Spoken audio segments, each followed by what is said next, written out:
Once you decided to go over a recruiter, it's a question how actually do you come to a recruiter and what will be the way. First, you have to write a resume. And if you go through a recruiter, you have to think how should it look like, what should be the content and so on. Think first what is a typical life of a resume. A typical life of a resume starts that your resume will be scanned through a software. Please make it as easy as possible for the software that the software can scan your CV. Meaning no tables, no fancy designs and so on.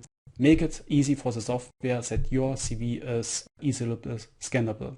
Next, the recruiters are searching for keywords, meaning you have to know the keywords which are relevant for you and place them well in your CV. Most likely, the recruiters looking at your personal statement put in the relevant keywords in the personal statement. Probably underneath you have a section which is called skills and achievements. Their keywords are welcome too because it's the section I would call it. The third point is, you probably have seen it already, it's the recruiter just spent 5 to 7 seconds to have a first glance at your CV, meaning it should be really a clear, simple design. Make it easy for the recruiter to grab the main message very easy. Once the recruiter likes your CV, the recruiter will check the candidate. So the recruiter will give you a call and will have a chat with you. And if the recruiter likes you, the recruiter will send your CV further. So now the key decision maker will have a read on your CV. Meaning now all the details you put into your CV with your working history, what you've done, what you learned, which interns you made and all that stuff. Now someone is really taking a deeper look into and screen it whether or not it would fit for the vacancy they have. If they like it, they may invite you to an interview. Let's summarize it. CVs are going through databases nowadays and keyword search. You should not have, therefore, any kind of tables in. You should not have any kind of fancy designs in. You should not have any kind of abbreviations in. Please don't make buzzwords. If you say you are creative, you are innovative, I probably wouldn't even read further. Just put your skills in, underpin your skills with your achievements. That's brilliant. Photos are not welcome in CVs. There are a couple of studies out which have found out that photos are not welcome in resumes, so please keep them out. If you made this, you are already very good with your CV. What I would like always to see is a personal statement, and a personal statement means what you actually want to do. Meaning, I receive a lot of CVs which saying I'm good in A, B, C, I'm highly professional, I have a track of record here, and so on and so on. But the person doesn't state what actually they want to do here for me as employer. Meaning, I would like to see always a statement. It should be precise, it should be short. For example, I want to be the R&D lead for your company. That's a clear statement. That increases the likelihood that we will have a chat with each other tremendously. Another point I already mentioned is have your skills under the personal statements and back them up with your achievements. That helps to match whether or not the vacancy fits to you and the other way around. Another point is highlight your relevant experience you gained in your study, your interns and so on, or your work before. That makes it easier to spot in particular for the key decision maker whether or not he or she will like you to invite for an interview. And as I mentioned, pay attention to the keywords because the recruiter is looking for keywords in the database to pick up your resume. For career switchers, it's a bit more difficult. I would recommend you, if you want to switch, for example, from construction work to healthcare, it's fine, you can do this. Highlight your skills, what they are, back up them with your achievements and see what you want and highlight why you actually want to switch. It will increase your likelihood for being successful with your career switching.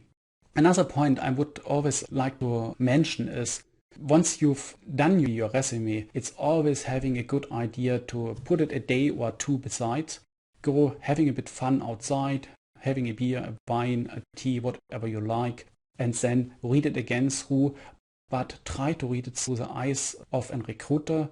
Try to understand whether or not a recruiter would like it.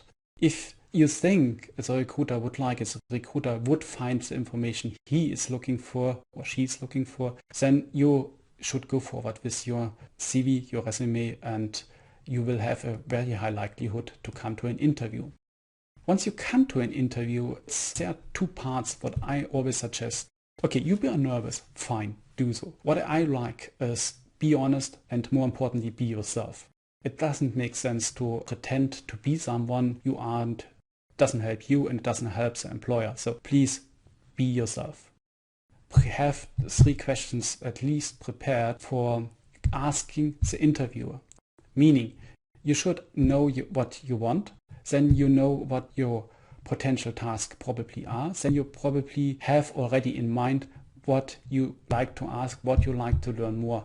This question helps you to figure out whether or not this position actually fits to your career plan, and it shows me as interviewer whether or not you are really interested in the work.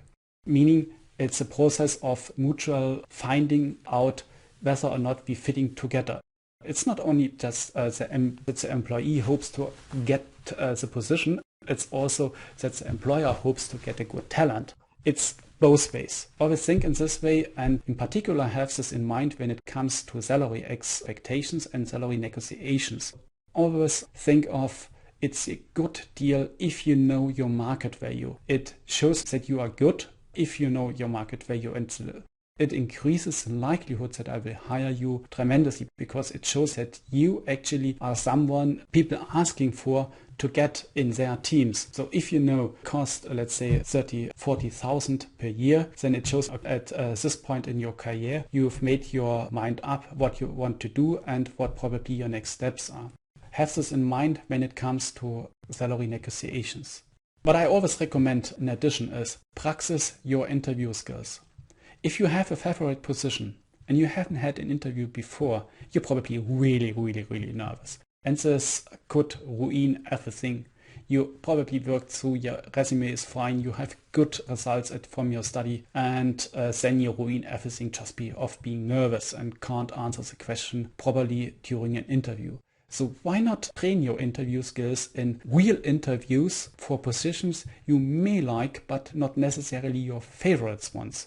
What I recommend you here is apply for positions you might like and put your salary negotiations above average. So if they make you an offer which fits to this above average salary, then you might consider to take this offer, but otherwise you really trained your interview skills and be then much more calm and much more precise for the interview, which is really important for you to achieve everything what you laid down in your career plan.